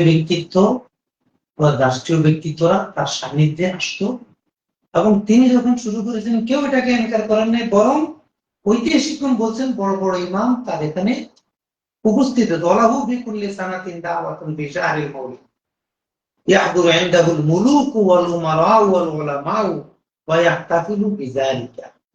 ইমাম বদরুদ্দিন আইনি রাহমাতুল্লাহ আলাইহি এটা বলছেন একদুল জুমান প্রথম খণ্ডে 59 পৃষ্ঠায়। সব কথার হাওয়ালা সব দেওয়া আছে, এটা আপনারা সংগ্রহ করলে বিষয়টা আরো সহজ হবে। নুরউদ্দিন জিনকি রহমতুল্লাহের সাথে পীর মুরিদের মতো একটা সম্পর্ক ছিল এবং নুরউদ্দিন জিনকি রহমতুল্লাহ আলাইহি কেমন শাসক ছিলেন এটার বর্ণনা দিয়ে ইবনুল আসির রহমতুল্লাহ আলাইহি বলছেন ওয়াকাত তালাতু সিয়ারাল মুলুকিল মুতাকাদ্দিমিন আলাম আরা ফিহা বাদাল খুলাফায়ে রাশিদিন ওমর ইবনে আব্দুল আজিজ আহসানা মিন সিরাতিহি ওয়ালা আকসারা তাহারিয়ান মিনহু লিল আবদ। খুলাফায়ে রাশিদিন সাহাবীদের যুগ, ওমর বিন আব্দুল আজিজের শাসনের পর থেকে যত খলিফা, যত প্রতিনিধি সুলতানের জীবনী আমি পড়েছি, ইবনুল আসির বলছেন নুরউদ্দিন জিনকির মতো আমি আর কাউকে পাই। খুলাফায়ে রাশিদিন ওমর বিন আব্দুল আজিজের পরে সবচেয়ে পরায়ণ শাসক নুরউদ্দিন জিনকি রহমতুল্লাহ। তিনি কি শুধু শাসক ছিলেন? তিনি হানাফি মাযহাবের অনেক বড় ফকিহ ছিলেন, হানাফিদের গর্ব। ইবনুল আসির রহমতুল্লাহ আলাইহি বলেন ওয়া কানা আরিফান বিল ফিকহি আলা মাযহাবি আবি হানিফা। ইবনুল আসির রহমতুল্লাহ আলাইহি আল কামিল ফি তারিখ নবম খণ্ডে 394 পৃষ্ঠায় বলছেন যে নুরউদ্দিন জিনকি রহমতুল্লাহ নিজেও ফকিহ ছিলেন, শুধু শাসক ছিলেন।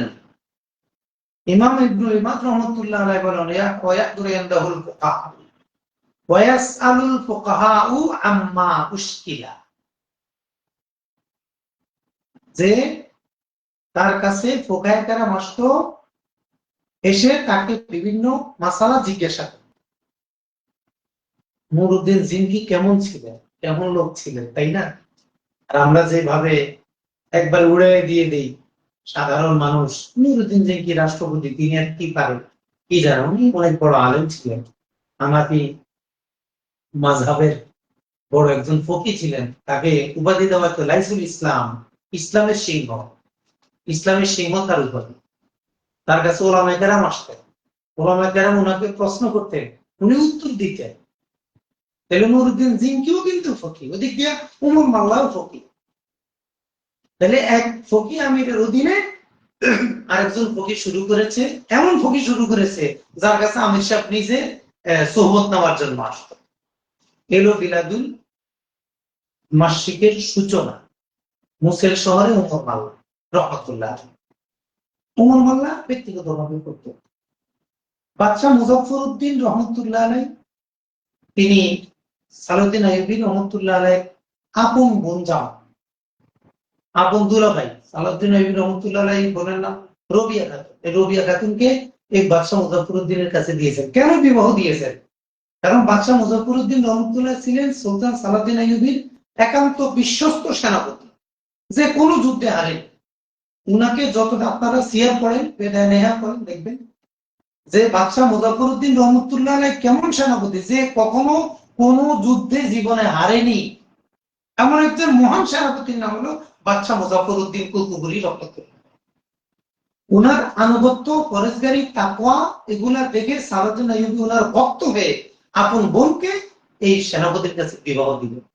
তাহলে সালাউদ্দিন আইয়ুবী রহমতুল্লাহ আপন দুলাভাই হলো বাদশাহ মুজাফফরউদ্দিন। এই বাদশাহ মুজাফফরকে আমাদের কিছু দেওবন্দি ভাই এমন পোষায়, আল্লাহ তাদেরকে হেদায়েত দান করুক, একেবারে বাদশাহ মুজাফফর অপচয়কারী ছিল। আমাদের নাসিম আরাফাত সাহেব কত বিজ্ঞ লেখক, কেন যে বোকার মতো এই ধরনের শব্দ লেখে আল্লাহ তাআলাই জানে। বাদশাহ মুজাফফরউদ্দিন অপচয়কারী ছিল, রাষ্ট্রীয় সম্পদ অপচয় করত। ওনার জীবনটা পুরাটা যদি পড়তো তাও তো হইতো। অথচ দেখেন সিয়ারে ইবনে খাল্লাকানে কিন্তু স্পষ্ট দেওয়া আছে, সে ব্যক্তি জীবনের তালিওয়ালা জামা গাইনি, তার জীবন যাপন ছিল একেবারে গরিবের মতো, কিন্তু শেষ প্রজাদেরকে এত তুষ্ট করে রাখত, তাদের পুরো অধিকার তাদেরকে দেওয়ার চেষ্টা করত। এবং তিনি যা পাইতেন শুধু দান করতেন, প্রচুর পরিমাণে দান করতেন। মিলাদুন নবীতে অসম্ভব পরিমাণে দান করতেন। উনি সারা বছরই দান করতেন, কিন্তু মিলাদুন নবীতে অসম্ভব পরিমাণে দান করতেন। এটাকে আমাদের বিভিন্ন বিজ্ঞ লেখক, বাঙালি আলেম, বাংলাদেশের মানুষের মাথায় তো মেধা নাই, মেধাবী ছেলে জন্ম নিচ্ছে, মেধাবী কোন আলেমের জন্ম হয়েছে, কোন মুস্তাহিদ ইমামের জন্ম হয়েছে ভারতবর্ষে তো হয় না। ভারতবর্ষে কয়জন মেধাবী লোক আসছে? শাহুল্লাহ মুহাদ্দিস দেহলভী, আব্দুল্লাহ মুহাদ্দিস দেহলভী, আর হলো আনোয়ার শাহ কাশ্মীরি, আর হলো ইমাম লাখনবী, এই হাতে গোনা 4-5 জন। আর বাকিদেরকে তো মেধাবীদের, বিশ্বমানের মেধাবীদের তালিকায় আনাই হবে। সেই দেশের বিশেষজ্ঞ আমরা, কি বলবো, ভাষায় ব্যালেন্স রাখতে কষ্ট হইতেছে। এত সুলুক, এত পড়াশোনা, বাদশাহ মুজাফফরকে যখন গালি দেয় বোধ হয় কোনো একটা মুস্তাহাব আমল করতেছে। মানে এদেরকে বলা যায় জাহেলে মুরাক্কাব। আপনি কি লিখছেন আপনার বইতে? হ্যাঁ, নাসিম আরাফাত সাহেব লিখছেন বেয়াদবের মতো নবীকে সালাম জানায়, নাউজুবিল্লাহ। উনার মতো একজন বিজ্ঞ লেখক বেয়াদব বলতে পারেন? বাংলা ভাষার কোন লেখক মিলাদের আলোচনা বেয়াদব শব্দ ব্যবহার করেন? শুধু জামিয়া মালিবাগ শরিয়ার সাবেক শিক্ষক ছিলেন নাসিম আরাফাত, উনি বেয়াদব শব্দ ব্যবহার করেছেন উনার বইতে। জানি না উনার জীবনে কেউ আদব শিখিয়েছে কিনা। এত বড় বড় আদবের ব্যক্তিত্ব দেওবন্দি ধারায়, কারো আদব থেকে উনি বিন্দু পরিমাণ রস কিছুই পাইছে বলে আমার মনে হয়। মিলাদ পড়া উনি বেয়াদব বলে চিত্রায়িত করেছে। আমরা তো বেয়াদব বলতে পারি না, আমরা বলতে পারি উনার এই কথাটা সুই আদবের সাথে, উনার মধ্যে আদবের আরো অনেক কিছু যোগ করা দরকার। আর কেউ কিন্তু এই ধরনের শব্দ ব্যবহার করে নাই বাংলা ভাষায়, শুধু হুজুরেই ব্যবহার করছে। আল্লাহ তাআলা ইনসাফের জ্ঞান দান করুন। তাহলে ইরবিলের বাদশাহ সুলতান সালাউদ্দিন আইয়ুবী দুলাভাই বানালেন, উনাকে ইরবিলের দায়িত্ব দিলেন, এই এলাকার দায়িত্ব দিলেন। তখন তিনি রাষ্ট্রীয়ভাবে এই মিলাদ শুরু করলেন। তাহলে আমরা দেখলাম মিলাদুল মাগরিবের 100 বছর আগে মিলাদুল মাসিকে ইরাকের মুসলিম ওমর মাল্লার মাধ্যমে মিলাদ শুরু হয় 6ষ্ঠ শতাব্দীর মাঝামাঝি। আর মিলাদুল মাগরিবে হয়েছিল 7ম শতাব্দীর মাঝামাঝি আবুল আব্বাস আজাদি রহমতুল্লাহ আলাইহির মাধ্যমে। এই দুইটার মাঝে কিন্তু 100 বছরের পার্থক্য। এবং ঐতিহাসিকগণ বলেন নাই যে এই এলাকার লোকেরা ওই এলাকার লোকের অনুসরণে শুরু করেছে, এমনটা কিন্তু বলেন।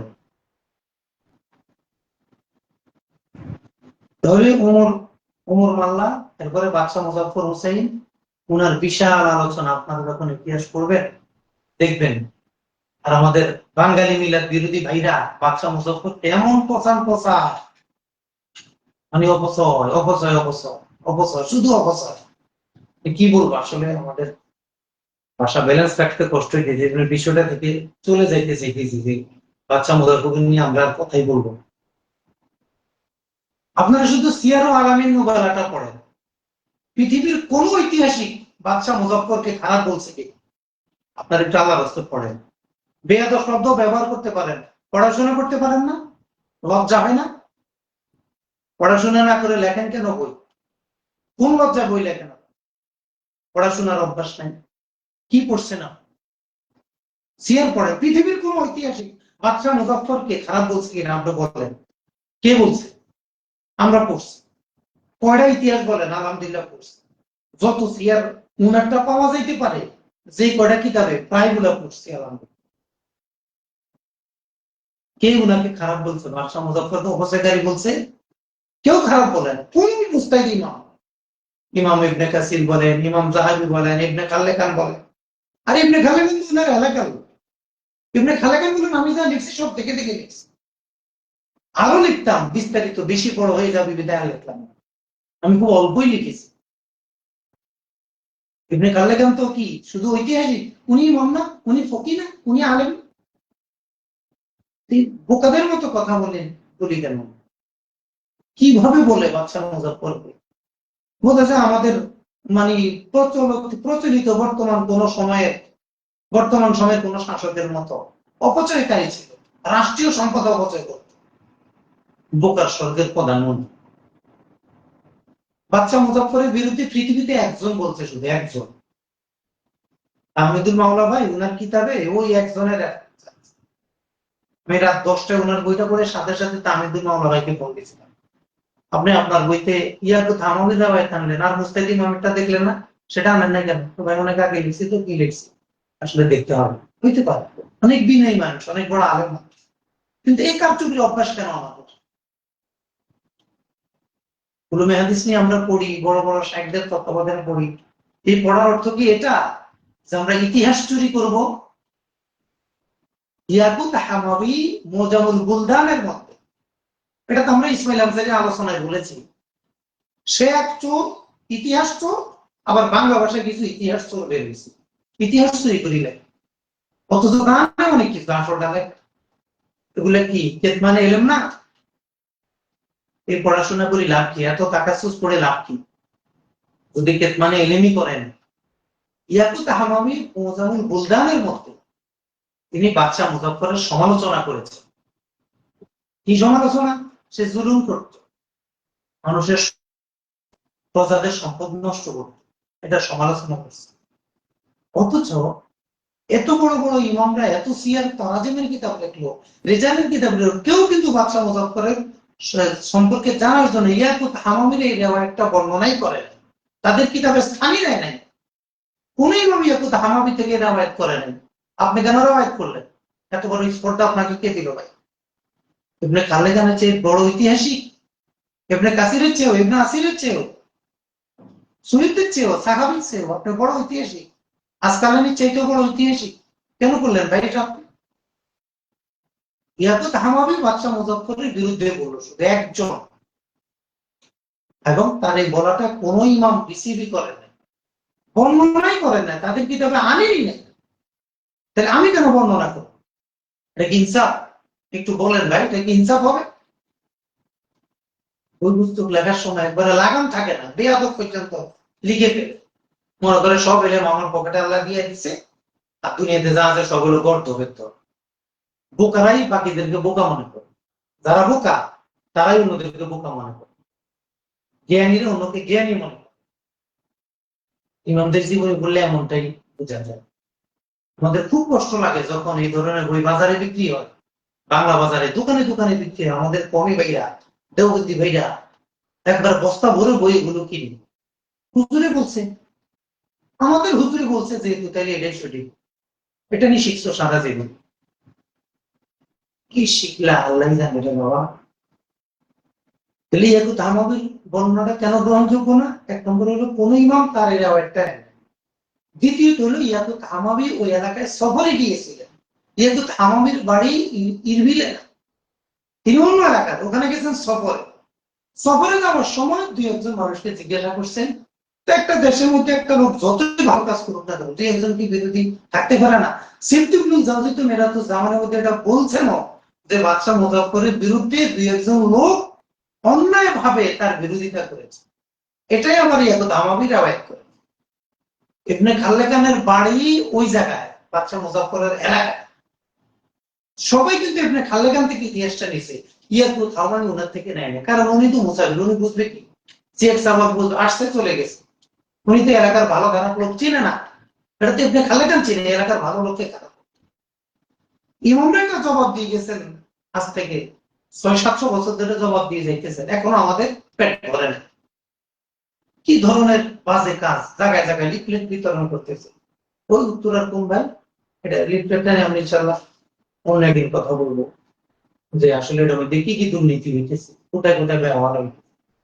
তাহলে এত ধামাবি ছাড়া বাদশাহ মুজাফফরের বিরুদ্ধে কি আর কেউ কথা বলেন নাই? সবাই ওনার পক্ষে বলেছে। এই বাদশাহ মুজাফফরকে যেইভাবে গালিগালাজ করা হয়, বদনাম করা হয়, তিনি তো অতন্ত্র সেনাপতি, এমন সেনাপতি যার যুদ্ধে কখনো পরাজয় ছিল না। সুলতান সালাউদ্দিন আইয়ুবের আপন দুলাভ। তার ব্যাপারে আমরা একটু মুখ সামনে কথা বলবো, এটা কি আদব না ভাই? আমরা কেন এই সকল ক্ষেত্রে বেয়াদব হয়ে যাই? বেয়াদব শব্দ নেই, এগুলো আমাদের খুব কষ্ট লাগে যখন উচ্চ মন থেকে এগুলো বলে, তখন কষ্টের কথা বলার আর জায়গা পাই। যারা আমাদের এলমের মারাজে মাসাদের, তারা যদি এই ধরনের কথা বলে, তো মার্জা আর মাসারা হবে কোথেকে? তার কাছে যাবো আমরা? তাহলে আপনাদের কাছে আমাদের অনুরোধ থাকবে, আপনারা যারা মিলাদের বিরুদ্ধে গেছেন, আল্লাহর রাস্তায় একটু পড়াশোনা করে নেবেন। যদি কিতাবাদি না থাকে আমাদেরকে বললেন, আমরা এগুলা পাঠাই দিব। আমাদের কাছে পক্ষেরও পিডিএফ আছে, বিপক্ষেরও পিডিএফ আছে, দুটোটা ব্যালেন্স করে আমরা পড়াশোনা করার চেষ্টা করি। আপনাদের মতো তো পড়তে পারি না, তবে যতটুকু পড়ি 2 লাইন পড়লে একটু ভারসাম্যপূর্ণ পড়াশোনার চেষ্টা করি। ইনব্যালেন্স পড়াশোনা আমাদের মধ্যে আমাদের শিখায়। এজন্য যারা মিলাদের বিরুদ্ধে বই লেখেন, আগে ভিডিও দিয়েছেন, মিলাদের বিরুদ্ধে আন্দাজে ভিডিও দিয়েছেন, ইসমাইল আনসারী আর ভিডিও পড়ে পড়ে তখন ভিডিও দিয়েছেন, তাদেরকে অনুরোধ করি একটু পড়াশোনা করুন। মুস্তাহিদ জুমহুরের সাথে থাকে, জুমহুরের খেলাফে গিয়ে ভাই আপনি টিকবেন না, আল্লাহর দরবারে টিকবেন। পৃথিবীর সকল মুস্তাহিদ ইমাম মিলাদ কিয়ামের পক্ষে, সকল, হাতে গোনা 2-3 জন ছাড়া। আমি তো বলি যে 5 জন মুস্তাহিদ ইমামের নাম বলেন যিনি মিলাদের বিরুদ্ধে ছিলেন। 5 জন খুঁজে পাবেন না, তো পাবেন ফাকিয়ানি সাতেবি, আর কারা পাবেন? মুস্তাহিদ ইমাম যাদের মানাকিব সংরক্ষিত, এমন ব্যক্তি খুব একটা পাওয়া যাবে না। এই জন্য আমাদের কোরআনের যে মূলনীতিগুলো, লা তাকু মা লাইসা লাকা বিইলম, যে বিষয়ে তোমার পড়াশোনা নেই ওই বিষয়ে তুমি কথা বলবা না। যে বিষয়ে পড়াশোনা আছে ওই বিষয়ে।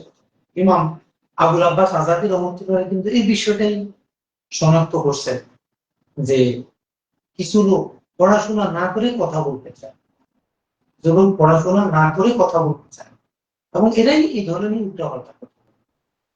এই জন্য ওলামায়ে কেরাম, আমাদের দেওবন্দি ভাই, আমরা সবাই পীর খাই, সবাই পীর খাই। বইয়ের মধ্যে এক পক্ষকে বেয়াদব লেখা দরকার। নাসিম আরাফাত সাহেব একবারে বেয়াদব লিখেছে, এগুলো কষ্ট লাগে আমাদের কাছে। এত বড় একজন গুণী জানুনি, উনি বেয়াদবের মতো নবীকে সালাম জানান। উনি যেটাকে বেয়াদব বলছে, ফরিদপুর হুজুর এটাকে কি বলছে, শামসুল হক ফরিদপুর হুজুর এটাকে কি বলছে? জহুদ তাকওয়া এলেম তো শামসুল হক ফরিদপুর হুজুরের কাছে তো উনি আরো 200 বছর আয়াত দিলেও যেতে পারবে না, ইনশাআল্লাহ পারবে না। তো যেতে এটা কি আসছে আমি প্রশ্ন করতে পারি না।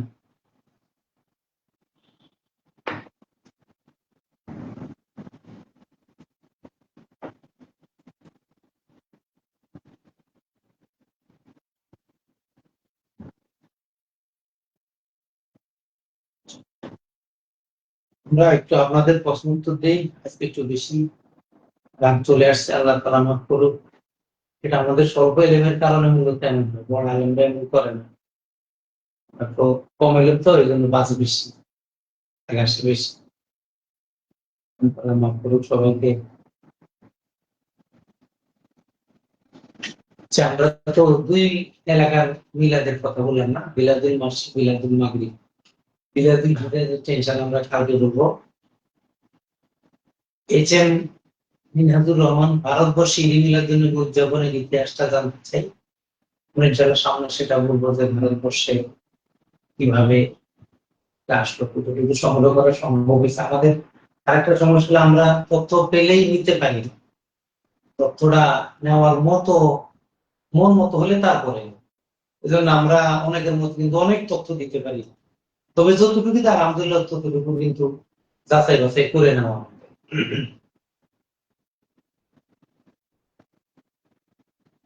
মোহাম্মদ হাসান আলী আপনি লিখেছেন তাযাকারা রাসূলুল্লাহ সাল্লাল্লাহু আলাইহি ওয়াসাল্লাম ওয়া আবু বকর মিলাদাহুমা ইনদি। সম্ভবত আয়েশা রাদিয়াল্লাহু তাআলা থেকে হাদিসটা আমি বইতে নিয়ে এসেছেন। এই আবু বকর এবং নবীজি সাল্লাল্লাহু আলাইহি ওয়াসাল্লাম তাদের জন্ম সম্পর্কে আলোচনা করবেন।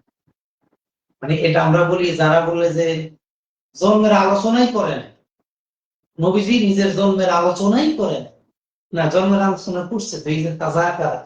হ্যাঁ, আমাদের মতো মিলাদ পড়ে নাই, আমরা তো সেটা বলি না যে আলামত আম্মা নবীজি করছে, এটা বলি। অনেকে বলেন যে মিলাদ কোরআন হাদিসের কোথাও নাই। আরে কোরআনের কত মিলাদে ঈসা, মিলাদে মারিয়াম আছে না, মিলাদে আদম, মিলাদে ঈসা, মিলাদে মারিয়াম, এগুলো আছে না কোরআনে?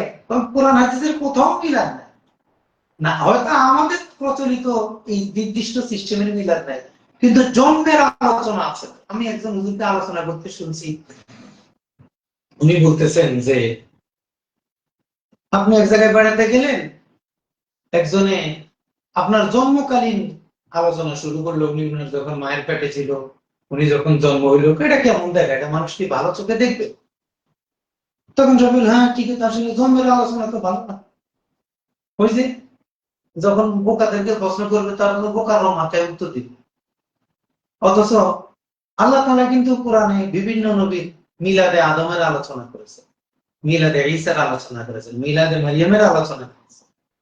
তো মিলাদের আলোচনার যদি খারাপই হইতো, তা আল্লাহ আলোচনা করবে, তাহলে বুঝা গেল সবার মিলাদের আলোচনা না। যাদের মিলাদের মধ্যে ব্যতিক্রম ধর্মী কোনো মুজিজা আছে, ব্যতিক্রম ধর্মী আল্লাহর কোনো ইশারা আছে, ব্যতিক্রম ধর্মী কোনো শিক্ষা আছে, ওই মিলাদটাই আল্লাহ তাআলা আলোচনা করছেন। এজন্য সবার তো মিলাদ হয়। আমরা সবার মৃত্যু দিবস পালন করি, শুধু নবীজির জন্ম দিবস পালন করি। কারণ নবীর জন্ম আর অন্যের জন্ম এক না, এক না, এটার মধ্যে অনেক পার্থক্য আছে।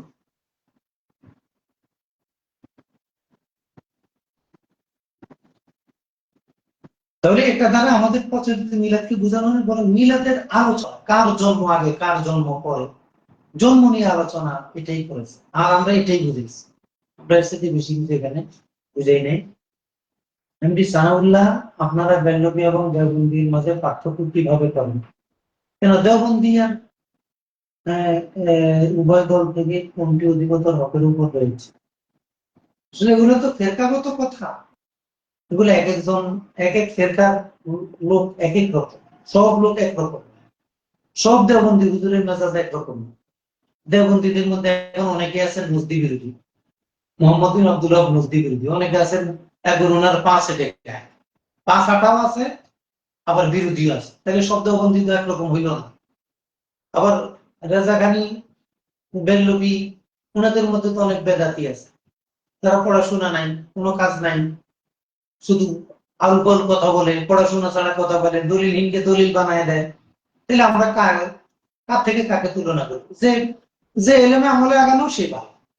এখন আমরা দেখে নিতে হবে আমাদের মধ্যে কে এলেম আমলে আগানো ভালো।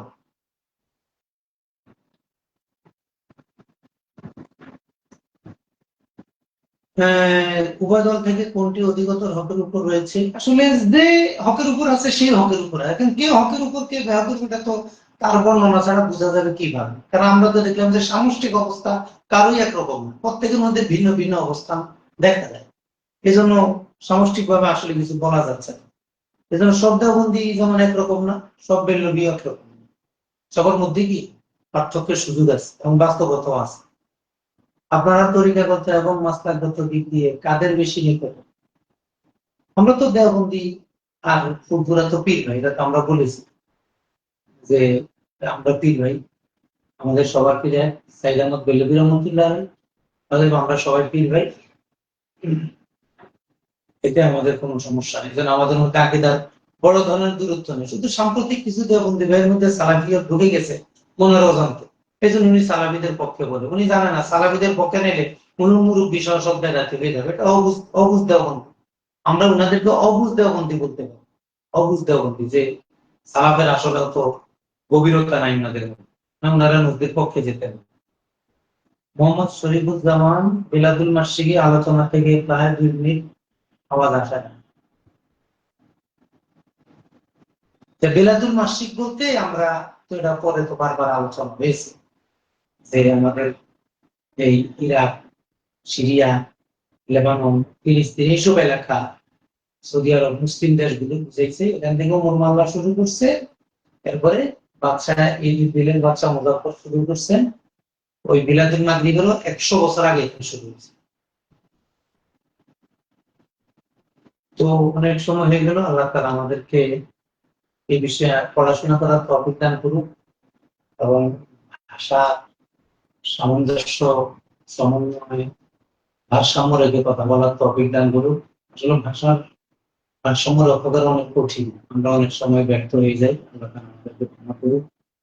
সকলকে ধন্যবাদ। আসসালামু আলাইকুম।